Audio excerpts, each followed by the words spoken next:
Assalamualaikum warahmatullahi wabarakatuh. Perkenalkan, nama saya Fajri Nur Aksa, NIM 1913579. Pada kesempatan kali ini saya akan mempresentasikan materi tentang pertemuan 1 sampai pertemuan 15, mata kuliah desain interior dan eksterior. Apa itu desain interior? Desain interior adalah suatu cabang seni yang berkaitan dengan tata letak dan rencana desain ruang di dalam bangunan. Tujuan desain interior ialah untuk membuat manusia sebagai pemakai ruang dapat beraktivitas dengan efektif dan merasa lebih nyaman pada ruangan tersebut. Ada 3 hal sebagai acuan penataan ruang, yaitu ruang, alat, dan manusia. Prinsip desain interior yang pertama, focal point. Menekankan pada titik pusat tekstur, warna, dan ukuran. Yang kedua itu balance atau keseimbangan. Bagaimana cara barang-barang ini ditempatkan dalam ruangan secara simetris. Yang ketiga itu kontras. Sebuah objek bisa berwarna cerah dan objek yang berwarna terang. Yang keempat itu yang keempat itu keserasian. Penataan ruang yang terdiri dari berbagai unsur yang harmonis. Yang kelima itu ketegasan. Digunakan untuk menghadirkan keberanian serta ketajaman dalam bentuk interior. Yang keenam itu keteraturan, yang memungkinkan sebuah ruangan memiliki banyak fungsi. Selanjutnya yaitu peran warna pada desain interior dan eksterior. Warna adalah manifestasi dari bagian otak dan penglihatan kita merasakan panjang gelombang yang berbeda. Spektrum ini berjalan dari panjang gelombang yang lebih panjang atau merah dan lebih pendek atau warna biru atau ungu. Macam-macam warna: kuning, hijau muda, hijau tua, biru, violet, amber, orange, vermilion, merah, magenta, dan ungu. Desain eksterior adalah bagian luar sebuah bangunan, entah itu rumah, gedung, atau konstruksi lainnya, maka bisa disebut juga dengan eksterior. Bagian-bagian bangunan yang berkaitan langsung di lingkungan sekitar. Elemen desain eksterior yang pertama itu adalah elemen arsitektur. Harus mampu membubuhkan estetika agar mampu meningkatkan nilai bangunan, dinding, pintu, jendela, dan lain sebagainya. Yang kedua itu elemen konstruksi. Konstruksi sangat berhubungan langsung dengan interior, seperti pembuatan garasi atau kanopi. Yang ketiga itu landscape.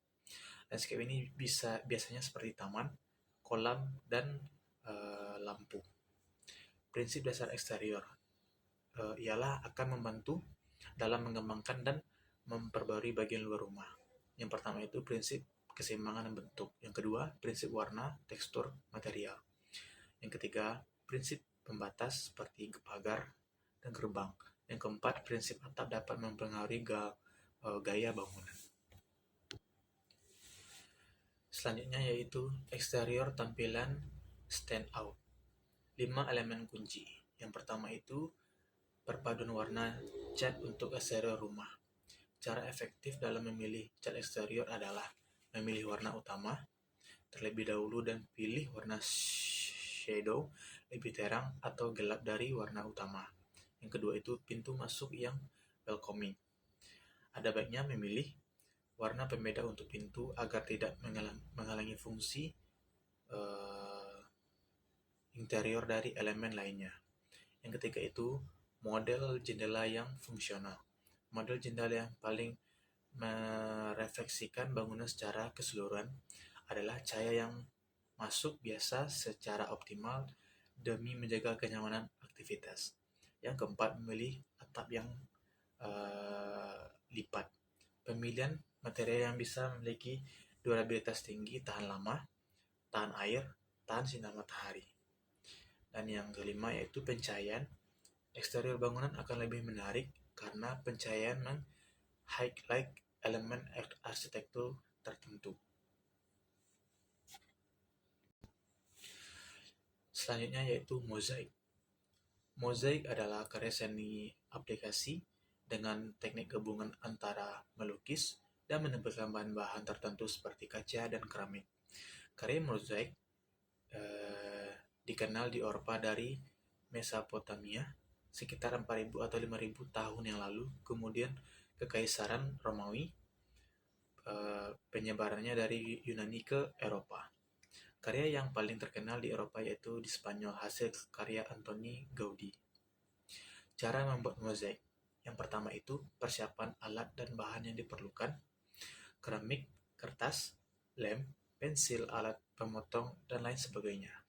Yang kedua, menggambar sketsa yang diinginkan. Yang ketiga, oleskan lem pada sketsa. Lalu, yang keempat, tempel potongan bahan pada desain yang dibuat seperti kaca ataupun keramik. Dan yang kelima, tunggu sampai lem mengering dan siap dipajang. Dan jangan lupa setelah keramik atau kaca ditempel, olesi dengan kapur keramik agar bagian kosong di dalam mozaik bisa terisi dan kelihatan rapi. Emotional design. Emotional design adalah istilah yang diperkenalkan oleh Donald Arthur. Pendekatan desain untuk menghadirkan konsep desain hotel yang memberikan pengalaman positif bagi tamu. 3 level emosional proses. Yang pertama itu visceral, yaitu dengan perasaan. Yang kedua itu behavioral, yaitu dengan kinerja. Yang ketiga reflektif, yaitu berbagai pengalaman atau budaya.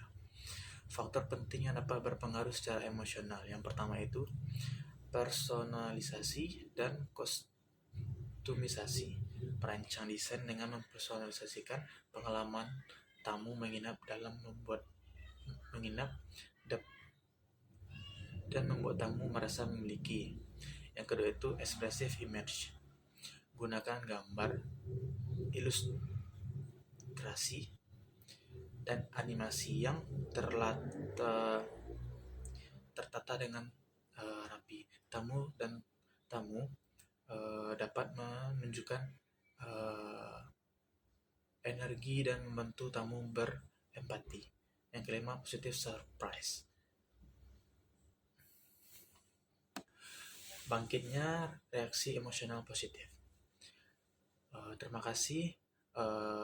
Mungkin sekian penjelasan dari materi pertama hingga materi di minggu ke-15.